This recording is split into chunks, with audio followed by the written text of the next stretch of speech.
আর প্রতিদিন পড়বি, আর শুধু পড়বি না, অনুশীলন করবি, তাহলে প্রেম ভক্তি পেয়ে সিদ্ধ বাবা বললেন। আমরা সেই প্রেম ভক্তি চন্দ্রিকা নরোত্তম দাস ঠাকুরের সেই প্রেম ভক্তি চন্দ্রিকা যা শুধু শ্রবণ করলে নয়, অনুভব করলে, এটা অনুভবের ধন। প্রেম বা ভক্তি এটা বাইরে বা লেখানোর বিষয় নয়, এটা অনুভবের বিষয়। সেই অনুভবের ধন প্রেম ভক্তি চন্দ্রিকার মাধ্যমে আমরা একটু বোঝার চেষ্টা করি।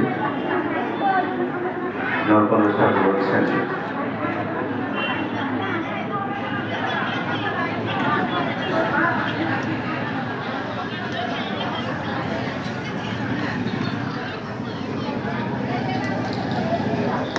ভগবৎ শাস্ত্র মর্ম নববিধ ভক্তি ধর্ম, সদাই করিব সুসেবন, অন্য দেবাশ্রয় নাই, তোমারে করিল ভাই, এই ভক্তি পরম ভজন। দেখি বুঝবো ওখানে। তোমরা যদি নিজেদের মধ্যে এত কথা বলো, তাহলে আমার পাঠ তোকে কি করে জানো? আমার পাঠ বিশ্রাম না দিলে এই বাবা পাঠ করবেন কি করে? তোমাদের কথাটা নিজেদের মধ্যে কথাটা একটু বন্ধ করো।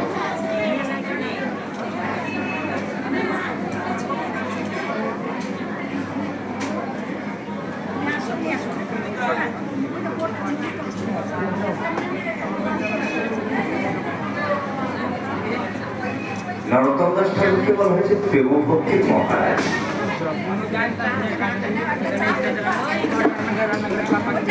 ভগবানকে বলা হয় ভক্ত বৎসল, যার মধ্যে ভক্তি রয়েছে তিনি ভক্ত। সেই প্রেম ভক্তির মহারাজ হচ্ছে নরোত্তম দাস। উনি বলছেন ভগবৎ শাস্ত্র মর্ম নববিধ ভক্তি ধর্ম, এদিকে যাওয়া আসা করেন না, এদিকে কান্ডে তারা মিডিলে ফাঁকা আছে।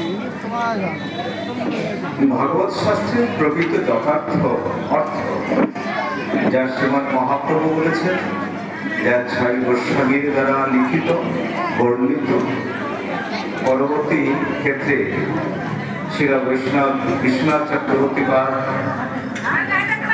বলদেব শিক্ষাভূষণের যে সমস্ত টিকা রয়েছে সে সমস্তগুলো নিয়ে সঠিকভাবে ভগবৎ শাস্ত্রকে কর্ম আমাদেরকে জানতে হবে।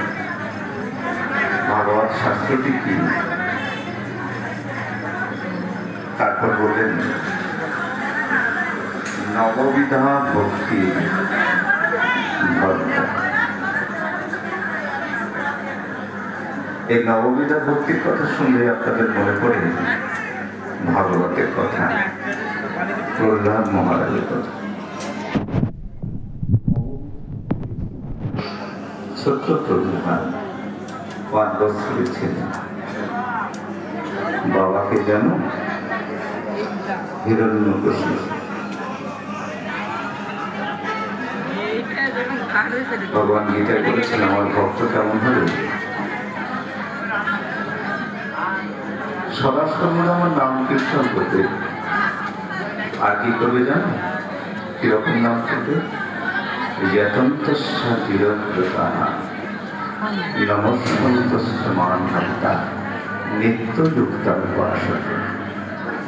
ভগবান গীতায় বললেন আমার ভক্ত কেমন হবে জানো?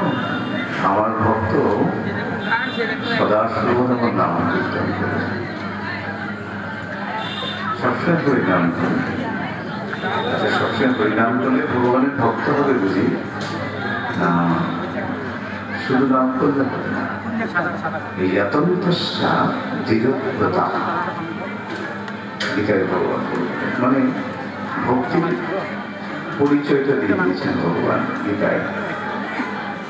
ভক্ত হওয়া শক্ত, আমরা মুখে বলি বটে ভক্ত না, ভক্ত খুব কঠিন। আর যদি সত্যি ভক্তি এসে যায় তখন যেন ভক্তির গরিমা